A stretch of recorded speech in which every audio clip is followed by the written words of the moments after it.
Hello guys, Kerala vacation part 2. என் பக்கத்தில் இருக்கிற யானை ஆக்சுவலி ஆர்டிஃபிஷியல் தான். எப்படிடா காது ஆடுது அப்படின்னா இட்ஸ் ட்ரூலி செட்டிங். சஞ்சுக்கு ஃப்ரீயாக கீழே விளையாட விட்டுட்டோம் அப்படின்னா ஈ வில் பி ஹாப்பி. நாங்கள் டெம்பிள்லையே 3 to 3.5 hours அங்கேயே இருந்துட்டோம். ஒய் பிகாஸ் அங்கே இருந்த அட்மாஸ்பியர் எங்களுக்கு ரொம்ப பிடிச்சிருக்கிறதுனால. அங்கே டெம்பிளில் இருந்த ஒருத்தவங்க வந்துட்டு அங்கே இருக்கிற பூஜை, அந்த பூஜைக்கான பலன்கள் எங்களுக்கு சொல்லிட்டு இருந்தாங்க. அதை கேட்டுட்டு நாங்களும் கூட அந்த பூஜையை வந்துட்டு செய்யணுன்றதை ஆசைப்பட்டோம். பட் ஃபைனலாக செய்யலை.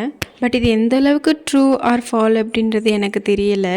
அவங்க சொன்னதெல்லாம் கேட்கும்போது ஓகே, இப்படி பண்ணால் மேபி நம்மளுக்கு இருக்கிற கஷ்டமும் கொஞ்சம் குறையுமோ அப்படின்ற ஒரு நம்பிக்கை தான்.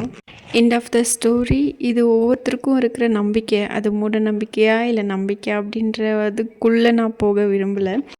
நெக்ஸ்ட்டு கேரளாவில் என்னென்ன விசிட் பண்ணோம் அண்ட் என்ன எக்ஸ்பீரியன்ஸ் பண்ணோம் அப்படின்றத நெக்ஸ்ட் vlogல பார்க்கலாம். பாய்.